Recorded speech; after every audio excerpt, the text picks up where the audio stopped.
Welcome back once again Shiraz Khan show में आप सभी लोगों का एक बार फिर स्वागत है।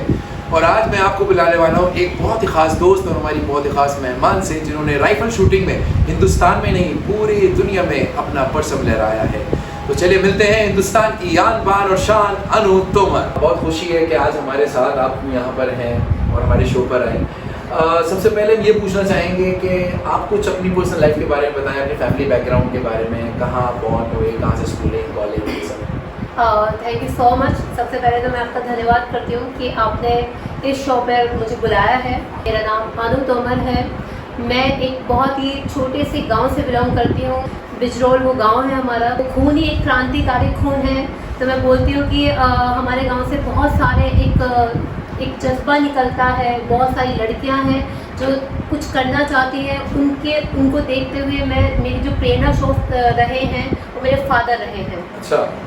मेरे फादर ने मुझे, आज मैं जो भी हूँ, जिस मुकाम पर हूँ, सब मेरे फादर का दिया हुआ है। मेरे फादर ने मेरे लिए बहुत कुछ किया है और मैं बहुत ही दिल से ये दुआ करती हूँ सबके लिए कि जैसे मेरे पिता थे ऐसे ही सभी लड़कियों के पिता होने चाहिए। तो मैं अपनी शुरुआती बताती हूँ।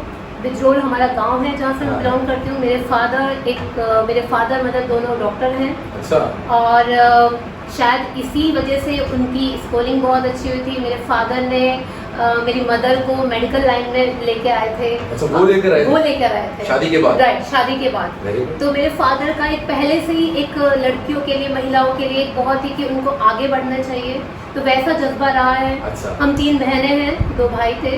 और मेरी तीनों बहनों को हमें पापा ने बहुत ही मेहनत और लगन करके पढ़ाया लिखाया। और आज मैं इंडियन रेलवे को रिप्रेजेंट करती हूँ, तो उसका रीज़न भी मेरे फादर है। अच्छा, मतलब बाकी जो भाई बहन है सब अभी बिजनौर में ही हैं सब लोग? जी, मेरी जो सिस्टर है, दोनों सिस्टर है, वो अभी गवर्नमेंट टीचर है, दोनों सिस्टर। और मेरा जो छोटा भाई है वो अभी शूटिंग कर रहा है। अच्छा, शूटिंग कर रहा है जी। कि अपना प्रोफेशनल करियर की जो शुरुआत हुई जी, मतलब लाइक मॉम डैड डॉक्टर जी और बहनें टीचर, मगर यहाँ पे जब आपके प्रोफेशन की बात करते हैं वो totally different scenario. Being a girl, आपने शूटिंग, एक तो मतलब एक छोटा सा गांव हिंदुस्तान का, वहाँ पे लड़की, और फिर उसके बाद वो शूटिंग, ये दिमाग में कब आया और किसने डाला, कैसे इस प्रोफेशन में आने की सोची आपने? एक्चुअली जब हम छोटे थे तो मेरे फादर का बचपन से ये रहा है कि लड़कियों को सेल्फ डिपेंड होना चाहिए। तो पता नहीं, मुझे नहीं पता मेरे दिमाग में कहाँ से आया, लेकिन मुझे ऐसे बंदूकें बहुत पसंद थी बचपन से। अच्छा, तो बच्चों को खिलौने देते थे? जब वो खिलौने देते थे तो जैसे बढ़िया गुड्डे लेके आते थे तो मैं बोलती मुझे गन चाहिए। तो ऐसे ही धीरे धीरे फिर मैंने थोड़ा सा देखा। मेरे फादर ने ये सोचा था कि मुझे एक बच्चे को अपने स्पोर्ट्स में डालना ही है। तो मेरे फादर का ही, जब मैंने शूटिंग स्टार्ट किया उस टाइम पर बहुत कम लड़कियां थी जो स्पोर्ट्स में आती थी। हमने इतना संघर्ष किया है यहाँ पर पहुँचने के लिए। उस ज़माने में लड़कियों को गेम्स में डालना, मतलब मुझे इतना पता है कि हमारे काफ़ी रिश्तेदार ऐसे थे जो हमारे घर पे आना छोड़ दिया। मेरा अच्छा ठीक है। सबसे पहली बात ये कि शूटिंग स्पोर्ट्स में डालना समझ में आया कि पापा चाहते थे, शूटिंग कैटेगरी में डालने की सोची कैसे? मतलब एक्चुअली मेरा बचपन से मेरे दिमाग में ये था कि मुझे देश के लिए कुछ करना है, या तो मैं पुलिस लाइन में जाऊँ।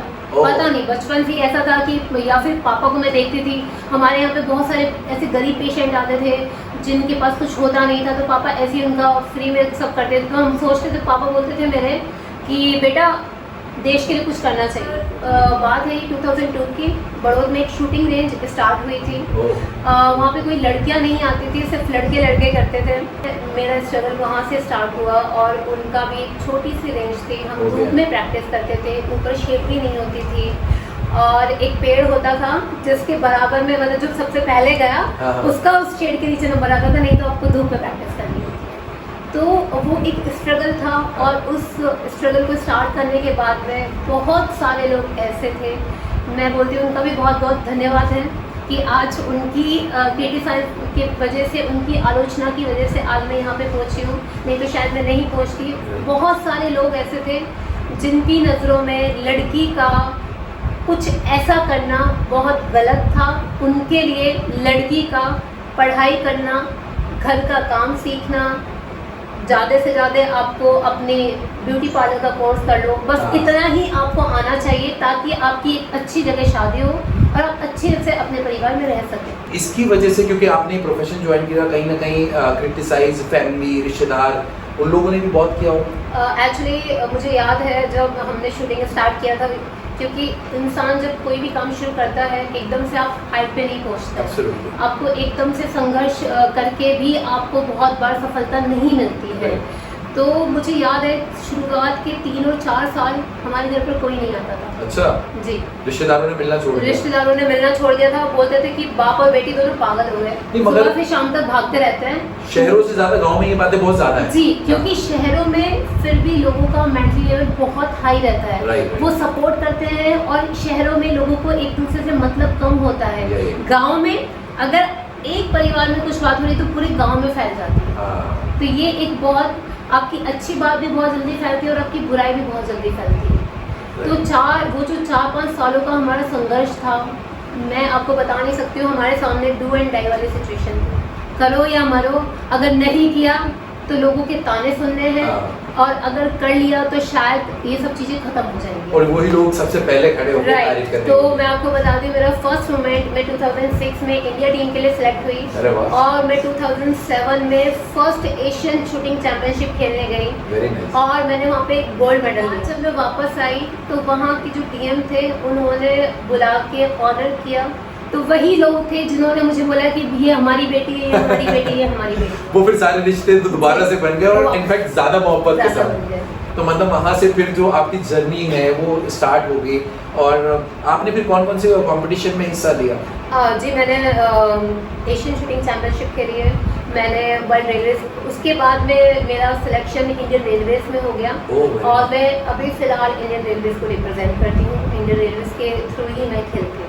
अच्छा, इंडियन रेलवेज में आपको कितना साल हो गए? जी, मुझे 10 साल के करीब हो। आगे कहाँ तक पहुँचने का इरादा है? वेल, अगर मैं अभी तक की अपनी अचीवमेंट की बात करूँ तो मेरे 10 इंटरनेशनल मेडल्स हैं और मैंने इंडिया के 5 न्यू रिकॉर्ड्स बनाए हुए हैं अपने इवेंट में।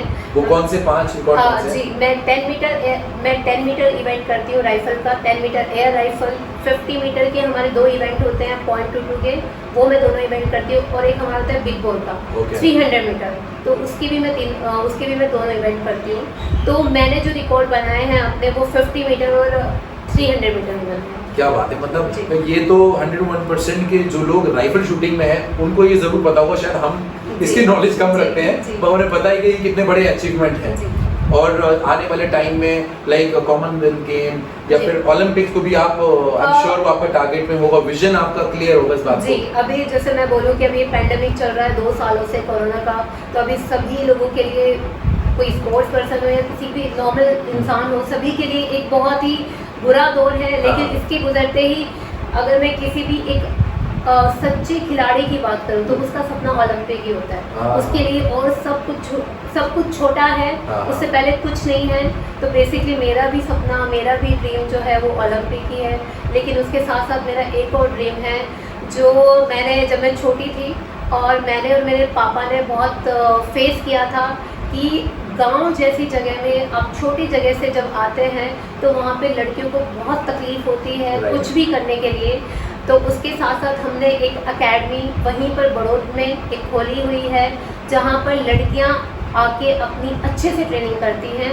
और आज की अगर मैं आपको अचीवमेंट बताऊँ तो आज हमारी एकेडमी में से 4 लड़कियां हैं जो इंडिया टीम के लिए अभी खेलती हैं। ये बताओ यार, जब आप डेली रूटीन में जब कोई टूर्नामेंट आने वाला होता है तो आपका प्रैक्टिस शेड्यूल कैसा रहता है? राइट, जैसे अगर मैं अपना शेड्यूल की बात करूँ तो वो ऐसे होता है कि मॉर्निंग में उठते हैं, सुबह उठ के योगा, मेडिटेशन, क्योंकि बीइंग ए शूटर आपको सबसे पहला हमारा काम होता है फोकस का। अगर आपको फोकस लूज है तो आप कुछ नहीं कर सकते। मतलब मेंटली आपको प्रिपेयर बहुत ज्यादा होना पड़ता है। राइट, आपका 50% आपका फिजिकल और आपका 50% मेंटली, आपका दोनों का इक्वल बैलेंस होना बहुत जरूरी है। आप फिजिकली आप बहुत स्ट्रांग हैं लेकिन आप मेंटली नहीं है। तो क्योंकि हमारा जो 10 मीटर पे जो फोकस होता है, हमारा एक पॉइंट होता है, उतना बड़ा हमारा टारगेट होता है। तो उस टारगेट को अचीव करने के लिए अगर 1 सेकंड के लिए भी आपका माइंड गया तो आपका शॉट आउट। वो माइक्रो सेकंड होती है जिसमें आपको शॉट फायर करना होता है। Alright. तो उसके लिए आपको मेडिटेशन, योगा ये कंपलसरी है। Okay. तो देन मॉर्निंग में हमारा योगा एंड मेडिटेशन का होता है, फिर उसके बाद आपकी डाइट होती है, फिर उसके बाद एटलीस्ट 5 to 6 आवर की ट्रेनिंग होती है जो हमारी शूटिंग रेंज पर होती है। Okay. वो आपका कंपलसरी है।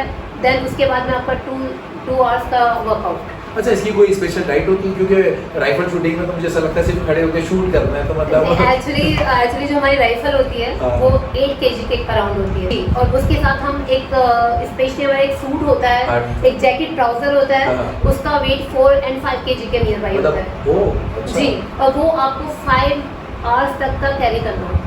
तो इसकी वजह से अपने आपको एक स्ट्रांगली एंड्योरेंस आपकी बहुत अच्छी होनी चाहिए। जैसे एक गेम होता है जो शूटिंग है, शूटिंग में आपको लॉन्ग एंड्योरेंस आपका अच्छा होना चाहिए।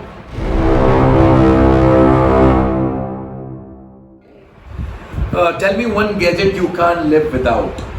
Mobile. Describe yourself in one word. Passionate. What you have done that you are most proud of. When I got Asian medal. If you get a chance to talk PM, Okay. what would you talk about? महंगाई कम करने के लिए। ये तो सबसे पहले please petrol और diesel कम करा दो यार। If you were a millionaire, what would you buy? Stock. हाँ. Share market. Which celebrity actor you like? I met Nana Patekar, तो मुझे वो बहुत पसंद है। Love marriage or arranged marriage? Why? Love marriage, because अभी अरेंज मैरिज की एज निकल गई है तो लव मैरिज इसलिए क्योंकि आप एक दूसरे को समझ पाते हो अच्छे से। Suppose today the world's gonna be end, and last thing you want to do, and what would be? मैंने अगर जिंदगी में किसी का भी दिल दुखाया तो मैं उसकी माफी चाहती हूँ। What makes you angry? झूठ। If you are not a rifle shooter, what would you be? In the place. Please. Police. Oh, wow. 2 things you would change about yourself. My short tempered, I am very quick, तो मुझे quick नहीं होना है, थोड़ा patience चाहिए। Non-veg or veg? Veg. Pure pure vegetarian. Vegetarian. Tell me your favorite place to eat. My home. Okay. Your most embarrassing moment. मैंने एक बार बहुत बुरी तरह से एक लड़की को क्लास में पिटा था, उसके बाद मुझे बहुत मार पड़ी थी। One craziest moment you have done. मैं ऑस्ट्रिया में थी और मैं लगातार 5 घंटे भागती रही और फिर मैं जगह भूल गई कि मुझे जाना कहाँ है, और मेरे पास फोन नहीं था, कुछ नहीं था। फिर मैंने पुलिस को कांटेक्ट किया, देन उन्होंने मुझे उस जगह पे छोड़ा। क्या बात है, मतलब इतना भागी तो तुम्हें तो मतलब रनिंग एथलीट। वो मेरा फर्स्ट डे था वहाँ पर, और अच्छा। मैं भागती रही, मैं गुम हो गई वहाँ। क्या ढूंढने के लिए भाग रही थी? एक्चुअली मैं वर्कआउट करने गई थी, लेकिन वो इतना सब कुछ भूल भुलैया में मिक्स हो गया, कुछ पता नहीं चला। Which color of wardrobe you have? Right. Red. Okay. If you are not practicing, Yes. what would you love to do? Workout. Okay.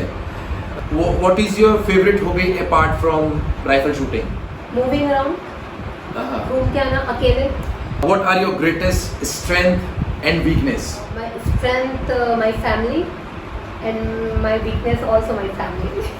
One message that you would love to give to our young generation. मुझे लगता है जब हम जिंदगी में कोई भी अच्छा काम करते हैं तो बहुत मुश्किलें आती हैं, बहुत संघर्ष आता है। हमें किसी की भी बातों में ना आते हुए, भले ही आपका रास्ता लंबा हो, उस रास्ते पर चलते रहना चाहिए, क्योंकि एक दिन ज़रूर मंजिल मिलती है। विश्वास होना चाहिए। अब लास्ट क्वेश्चन हमारे इस शो के बारे में आप क्या कहना चाहोगे? शिराज खान मेरे बहुत अच्छे फ्रेंड हैं, मैं इनको बहुत अच्छे से जानती हूँ, और ये बहुत अच्छा काम कर रहे हैं, और ये शो बहुत अच्छा है। आपके इस शो के थ्रू बहुत लोग एक दूसरे के साथ जुड़ते हैं, मिलते हैं। शायद मैं अपनी बात जो बोलना चाहती हूँ यंगस्टर को, वो आपके शो के थ्रू पहुँच पा रही है। तो मेरी तरफ से आपको बेस्ट विशेज़ हैं, और कभी भी मेरी तरफ से कुछ हो तो मैं हमेशा दे रही। थैंक यू सो मच अनु, आपने हमें अपना कीमती वक्त दिया, और आपकी जर्नी जानने के बाद हमें बहुत अच्छा लगा, और आई एम श्योर आपको ये जर्नी अनु की बहुत पसंद आई होगी। तो प्लीज़ लाइक एंड शेयर करना मत भूलिएगा।